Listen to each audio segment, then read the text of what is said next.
Hey my dear friends and my dear viewers, my name is Bittu. और आज हम लोग बहुत ही ज़्यादा इम्पोर्टेंट टॉपिक के बारे में बात करने वाले हैं और वो है ड्रेनेज।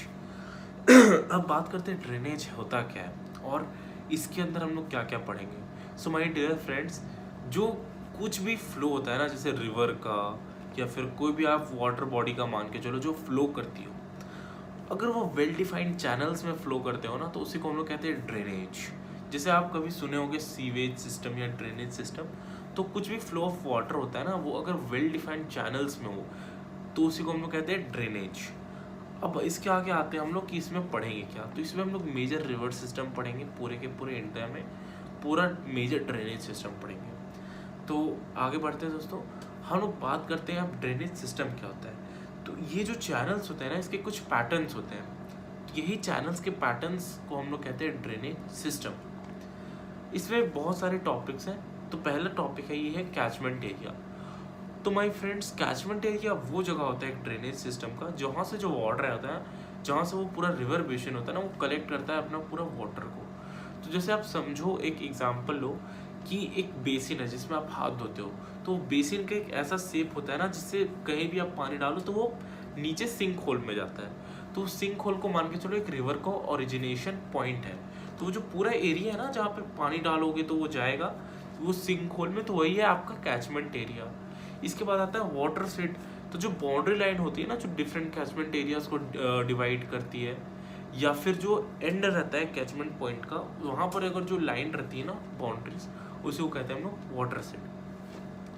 तो लार्ज रिवर के जो कैचमेंट एरिया होते हैं ना, उसको हम लोग रिवर बेसिन कह देते हैं, और छोटे मोटे रिवर्स के तो वाटर सेट है, उसको पुकारते हैं। अब आगे बढ़ते हैं दोस्तों, तो इंडिया में जो ड्रेनेज सिस्टम है ना, इसका बहुत पुराना एंशिएंट कल्चर रहा है और इसको हम लोग बहुत तरह से बांट भी सकते हैं। तो on the basis of discharge of water हम लोग ये ड्रेनेज सिस्टम को दो पार्ट में बांट सकते हैं। पहला जो है वो या तो अरेबियन सी में डिस्चार्ज होगा, दूसरा या तो बे ऑफ बंगाल में। देखिए दोस्तों, कोई भी नदी है ना, वो कहीं ना कहीं जाके समुद्र में ही मिलती है। वो ऐसे ज़मीन में तो रह नहीं सकती है, तो वो कहीं ना जाके वो समुद्र में मिलेगी। और अगर India is a peninsular country, इसके तो तीनों साइड में समुद्र है। तो जो मेन है ना, वो या तो इधर बे ऑफ बंगाल में जाके मिलेगी या तो इधर अरेबियन सी में मिलेगी, जो भी नदी है इंडिया की, लेकिन मिलेगी जरूर। ऐसा नहीं है कि सिर्फ एक जगह पर इकट्ठा रहेगी, ऐसा नहीं है। तो ये दो तरह से होते हैं। अब हम लोग इसको दूसरी तरह से सोचें तो इसको हम लोग बेसिस कर सकते हैं कि जो टोटल एरिया है ना वाटर सेट का, जो साइज है, इसके बेसिस पर हम लोग इसको डिवाइड कर सकते हैं तीन पार्ट में। तो जो पहला ये है मोर देन 20,000 वाला, जिसमें आपके जो कैचमेंट एरिया है ना, ये 20,000 स्क्वायर किलोमीटर में, हम बता रहा हूँ 20,000 स्क्वायर किलोमीटर में जो कैचमेंट एरिया है ये है। इसमें आपके 14 मेजर रिवर्स हैं। इसके बाद 2000 से लेकर के 20,000 बीच के स्क्वायर किलोमीटर के बीच के कैचमेंट एरिया वाले में 44 रिवर्स हैं। उसके बाद लेस देन आपके 2000 वाले में बहुत ही माइनर रिवर्स हैं, मतलब बहुत ही कम रिवर्स हैं। अब दोस्तों बात करते हैं हम लोग आगे। तो जो 23% ऑफ रिवर्स होते हैं ना, वो आपके ड्रेन होते हैं अरेबियन सी में। यानी कि जो 23% ऑफ रिवर्स होते हैं ना, वो आपका ड्रेन होता है अरेबियन सी में।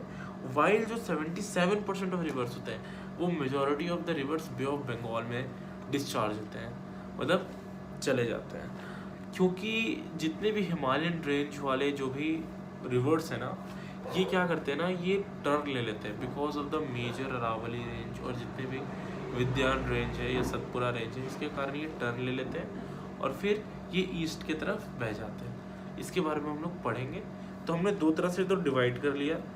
अब जो मोड ऑफ ओरिजिन है, यानी कि ये कहाँ से उत्पन्न हुआ, ये जो रिवर्स हैं ये कहाँ से उत्पन्न हो रहे हैं, इसके बेसिस पर दोस्तों हम लोग इसको दो पार्ट में डिवाइड कर सकते हैं।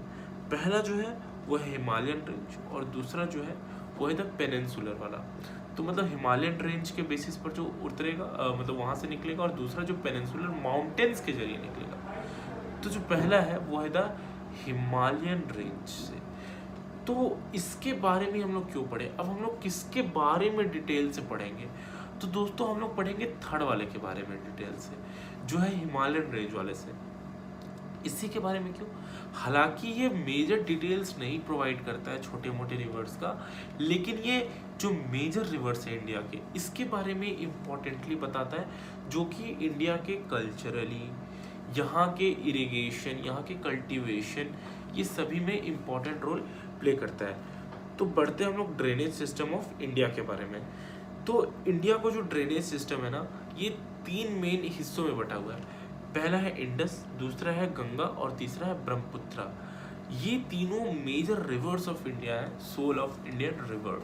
अब दोस्तों इसका पूरा इतिहास जानते हैं, एवोल्यूशन इसका जानते हैं।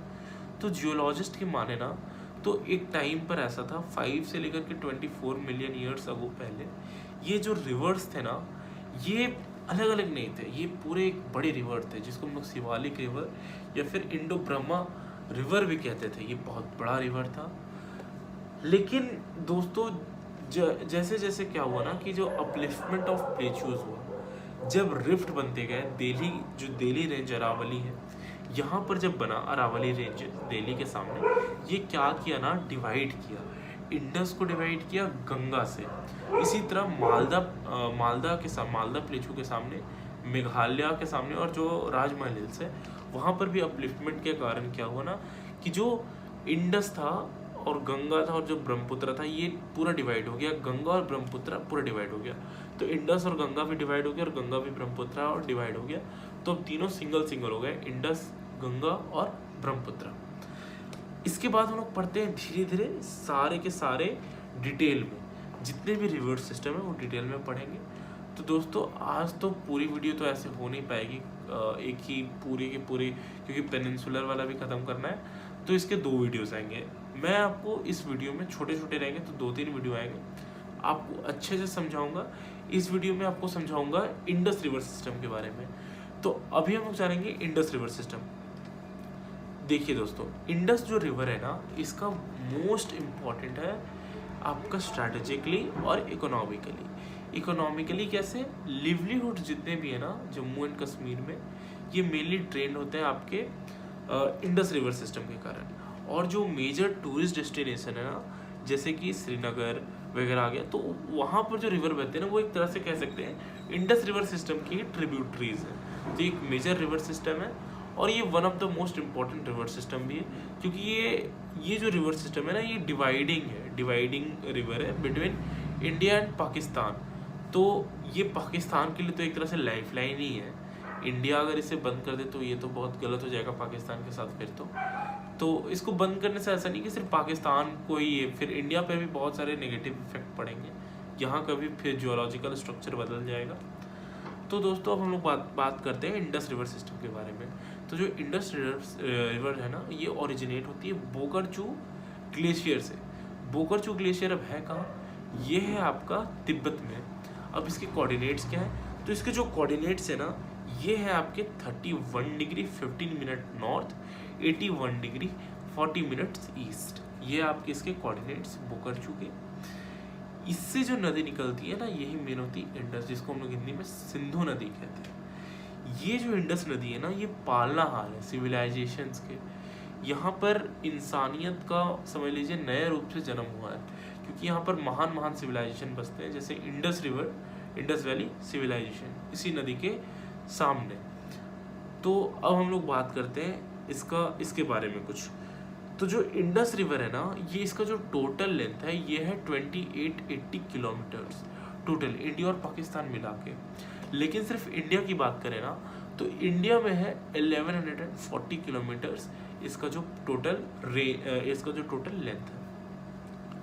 कैचमेंट एरिया की बात करें, टोटल रिवर बेसिन एरिया की, तो total river basin area 11,65,000 square kilometre, इसको जो पूरा कैचमेंट एरिया है। लेकिन इंडिया में जो है, इंडिया में जितना है ये है 3,21,289 किलोमीटर, इसका जो कैचमेंट एरिया है। अब आगे का बात करते हैं हम लोग। तो दोस्तों आगे का बात करते हैं, तो तिब्बत में ना इसको लायंस माउथ भी कहते हैं, सिंगी कॉम्बम कहते हैं इसको, सिंग कॉम्बम कहते हैं इसको तिब्बत में। वहाँ का रीजनल नेम ही यही है। ये जो है ना, ये लद्दाख रेंज, जास्कर रेंज जैसे बहुत मुश्किल टेरेन से पास होकर के पाकिस्तान में दर्दिस्तान में जाकर के यहाँ पर मिलती है, नाम भी कैसा है, दर्दिस्तान। इसके बाद पूरा का पूरा जो आप देखोगे ना मैप में भी, तो पाकिस्तान का जो मेजर सिटी है ना, इस्लामाबाद या फिर कहीं भी कराची वगैरह, ये सब इसी रिवर के सामने बसा हुआ है। बाकी जो पाकिस्तान का पार्ट है, ऐसे तो पाकिस्तान का पार्ट है लेकिन वहाँ के लोग रहने नहीं चाहते, जैसे बलूचिस्तान वगैरह हो गया, ये इस रिवर से बहुत दूर है। और वहाँ का पॉपुलेशन डेंसिटी अगर पूरे पॉपुलेशन से मैच किया जाए तो बहुत कम है वहाँ का, पाकिस्तान वाले से ही। इसके आगे बात करते हैं दोस्तों, तो इसके बहुत सारे जो इंडस रिवर सिस्टम के ट्रिब्यूटरीज है ना, ये हेल्प करते हैं इसको ड्रेन करने में, इसको पेरेनियल बनाने में। एक्चुअली में ये क्या है ना, पेरेनियल है, यानी कि ये ऑल ओवर पूरे, आप चाहे मानसून ले लो या समर ले लो, कोई भी सीजन ले लो, ये पूरे सीजन में ये 24/7 ये बहते रहेगी। इसके ट्रिब्यूटरीज के बारे में बात करें तो राइट बैंक में जो ट्रिब्यूटरीज है, जैसे आपका खुर्रम हो गया या गुआम हो गया, ये ज़्यादातर सुलेमान रेंज से निकलकर आपकी बहती है। लेफ्ट बैंक में आपका पंजत रिवर है, जो कि पंजाब में 5 मेन रिवर, सतलज, रावी, चेनाब, ब्यास और झेलम, ये 5 रिवर भी इसको ड्रेन करती है, इसीलिए ये एक पेरेनियल है। ये तो ग्लेशियर से निकलता है ही, एज वेल एज मानसून में बारिश से भी बहता है।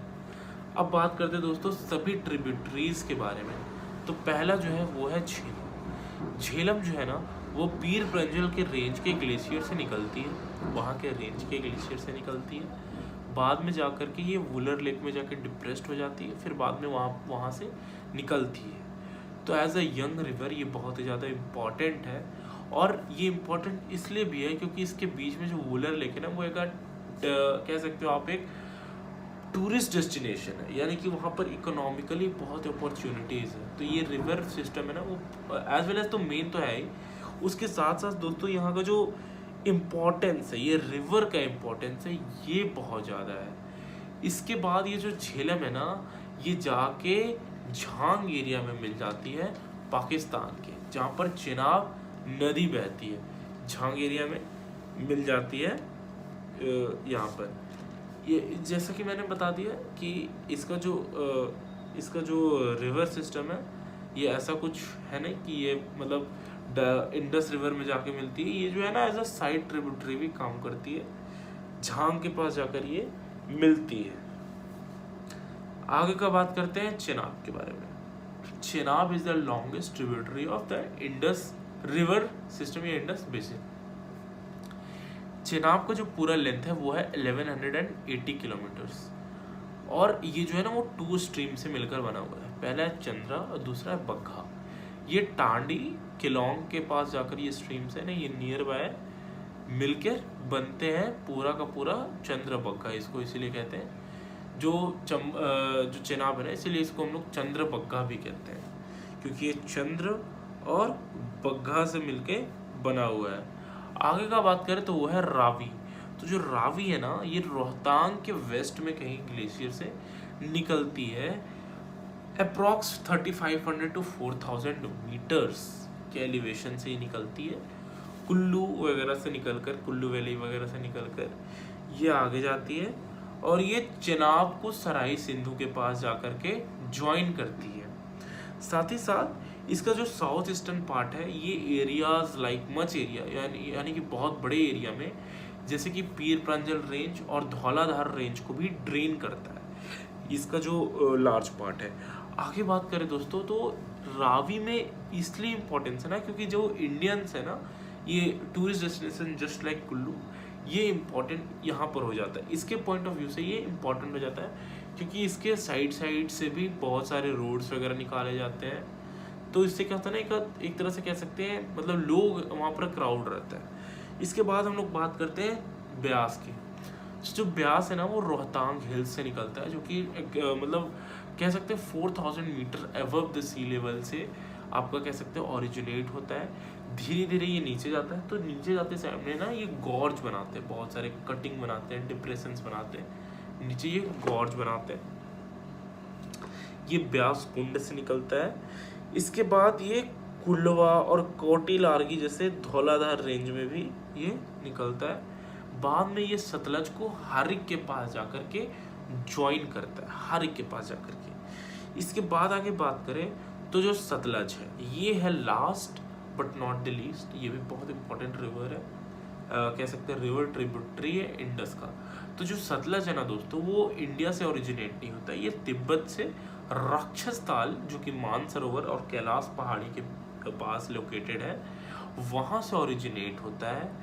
और ये इंडस के ना वो पैरेलली चलता है 400 किलोमीटर्स तक पैरेलली चलता है, बाद में जाकर ये इंटर करता है और ये रूपर में बहुत सारे गॉर्ज बनाता है।